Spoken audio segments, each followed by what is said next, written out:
ஆன்மீக சொந்தங்கள் அனைவருக்கும் வணக்கம். இன்னைக்கு நம்ம சேனல்ல என்ன பார்க்க போறோம் அப்படின்னா, முருகன் கோவிலை பற்றி பலரும் அறியாத பல சுவாரஸ்யமான தகவல்களை பார்க்குறாங்க.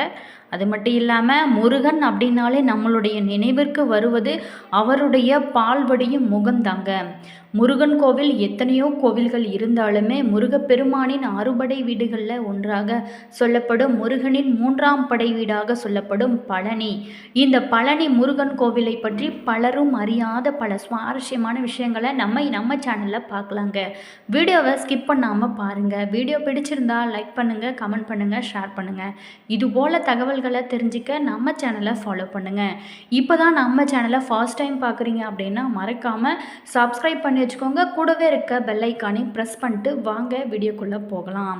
இது பழனி மலை கோவிலானது. இது தமிழ்நாட்டில் திண்டுக்கல் மாவட்டத்தில் உள்ள பழனி மலையில் அமைஞ்சிருக்குங்க. இங்குள்ள தண்டாயுதபாணி சுவாமி சிலையானது போகர் அப்படிங்கிற ஒரு சித்தர் நவபாஷணங்களால் செஞ்சிருக்கிறது அப்படிங்கிற ஒரு குறிப்பிடத்தக்க ஒரு விஷயங்க. மேலுமே பழனி மலை சித்தர்கள் வாசம் செய்யும் ஒரு இடமாகவும் சொல்லப்படுகிறது.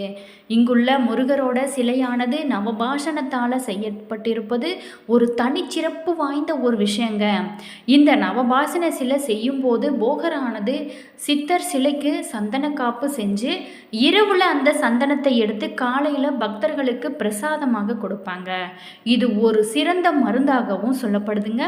பழனி மலை முருகப்பெருமானின் குழந்தை வடிவில் காட்சி தரும் ஒரு இடமாகவும் இந்த பழனி முருகப்பெருமானை தரிசிக்க பக்தர்கள் அனைவருமே கூட்டமாக வராங்க.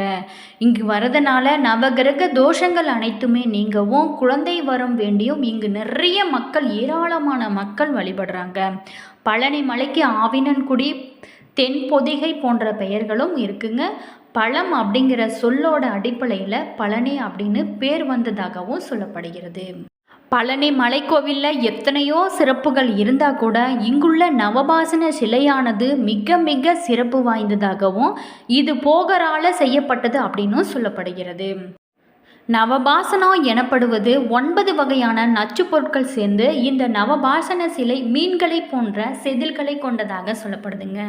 தற்பொழுது இந்த சிலை சிறிது பழுதுபட்டிருக்கதாகவும் சொல்லப்படுது. இரவுல இந்த சிலையின் மீது முழுவதுமாக சந்தனம் பூசப்பட்டு காலையில் விஸ்வரூப தரிசனம் காணும் அனைத்து அடியவர்களுக்கும் சிறு வில்லை பிரசாதமாக வழங்கப்படுறாங்க. இது ஒரு மிகச்சிறந்த மருந்தாகவும் பார்க்கப்படுகிறதுங்க.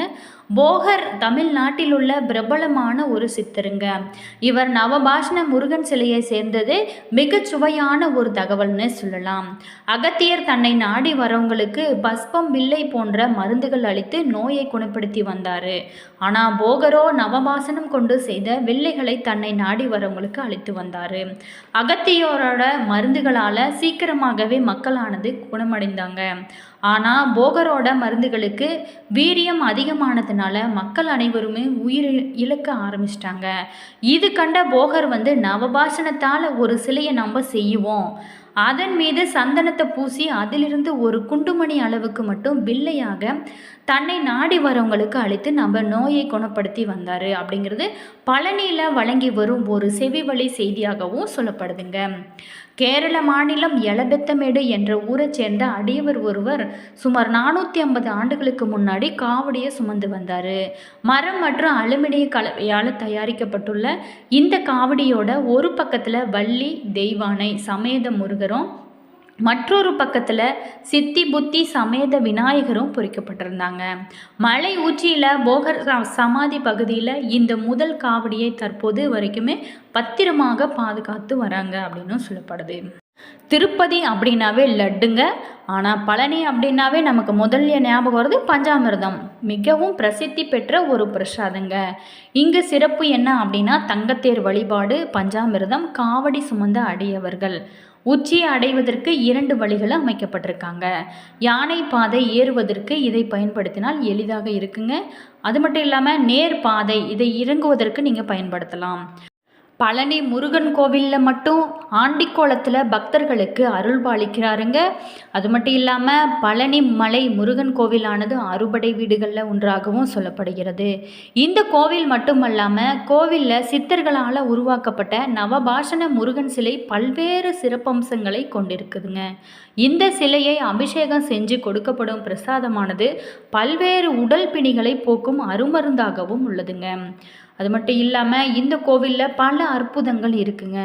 தண்டாயுதபாணி விக்கிரத்திற்கு 4 விதமான அபிஷேக பொருட்கள் மட்டும்தாங்க உபயோகப்படுத்துகிறாங்க. அது என்னென்ன பொருட்கள்? நல்லெண்ணெய், பஞ்சாமிர்தம், சந்தனம், விபூதி. பன்னீர் மட்டும் மார்கழி மாதத்தில் உபயோகப்படுத்துகிறாங்க. இவைகளில் சந்தனம், பன்னீர் தவிர மற்றவை எல்லாமே தண்டாயுதபாணியின் சிரசில் வைத்து உடனே அகற்றப்படுறாங்க. அதாவது முடி முதல் அடி வரைக்குமே அபிஷேகம் அப்படிங்கிற ஒரு முழு அபிஷேகம் சந்தனத்துக்கும் பன்னீருக்கும் மட்டும்தாங்க. இதில் சிரசு விபூதி என்பது சித்தர் உத்தரவால் பக்தர்களுக்கு வழங்கப்படுகிற ஒரு பிரசாதங்க. அது கிடைப்பது ரொம்ப ரொம்ப புண்ணியம் செஞ்சவங்களுக்கு மட்டுமே அந்த பிரசாதமானது கிடைக்கும். ஒரு நாளைக்கு தண்டாயுதபாணிக்கு 6 முறை அபிஷேகம் அலங்காரம் செய்யப்படுறாங்க. இந்த அபிஷேகமானது 5 முதல் 7 நிமிடத்திற்குள்ளே முடிந்து விடுங்க. அபிஷேகம் முடிந்து அலங்காரம் செஞ்சுட்டா அதுக்கப்புறம் அடுத்த அபிஷேகம் வரைக்குமே மாலை சாற்றுவதோ அல்லது பூக்களால் அர்ச்சனை செய்கிறதோ கிடையவே கிடையாதுங்க. இன்றுமே முருகரோட மார்பில் இரவில் மட்டும் வட்ட வடிவில் சந்தனக்காப்பானது சாத்தப்படுறாங்க. முந்தைய காலத்தில் உடல் முழுவதுமே சந்தனக்காப்பானது சாத்தப்படுவாங்க. ஆனால் காலப்போக்கில் மார்பில் மட்டுமே வட்ட வடிவில் சந்தனக்காப்பானது சாத்தப்படுறாங்க. விக்கிரகத்தின் புருவங்களுக்கு இடையில் ஒரு பொட்டு அளவுக்கு சந்தனம் வைக்கப்படுறாங்க. அதே மாதிரி முன்னொரு காலத்தில் சந்தனக்காப்பை முகத்திலும் சாத்தி கொண்டிருந்தாங்க. பின்னால் இந்த முறையானது மாற்றப்பட்டது அப்படின்னு சொல்லப்படுகிறது. தண்டாயுதபாணி விக்கிரம் மிகுந்த சூடாகவே இருக்குங்க. இதனால் இரவு முழுவதுமே அந்த விக்கிரகத்திலிருந்து நீரானது வெளிப்படும்.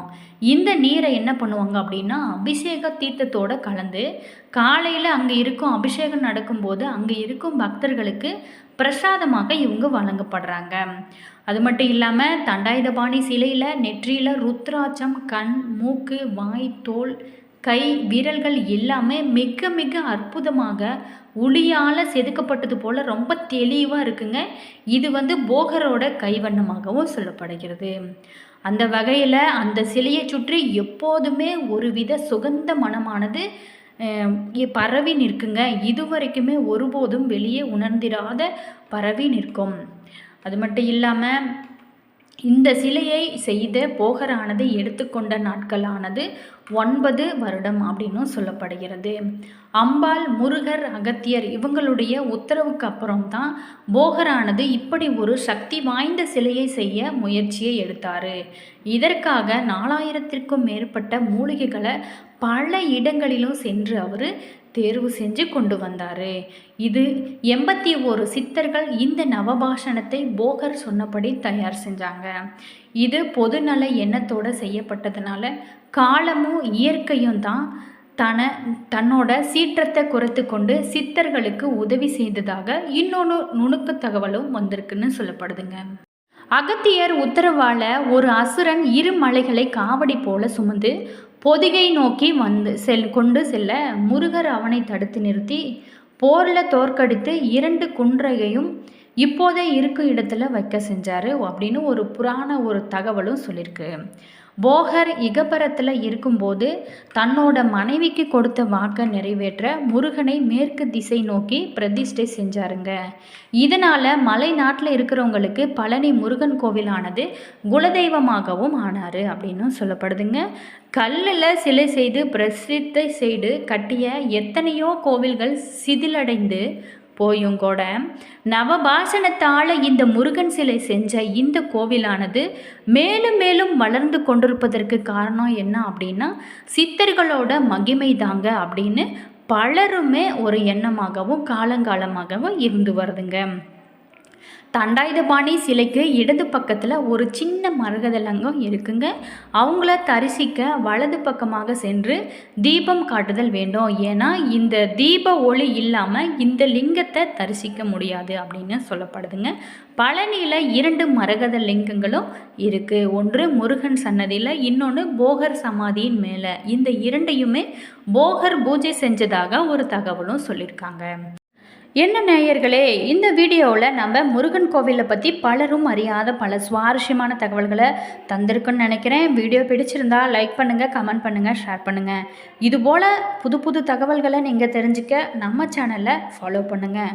சப்ஸ்கிரைப் பண்ணாதவங்க மறக்காமல் சப்ஸ்கிரைப் பண்ணிக்கோங்க. கூடவே இருக்க பெல் ஐக்கானையும் ப்ரெஸ் பண்ணிக்கோங்க. நீங்கள் பழனி போயிருக்கீங்களா? உங்களோட அனுபவங்கள் என்ன அப்படிங்கிறத மறக்காமல் கமெண்ட் பாக்ஸ் செக்ஷனில் பதிவிடுங்க. All views, thank you.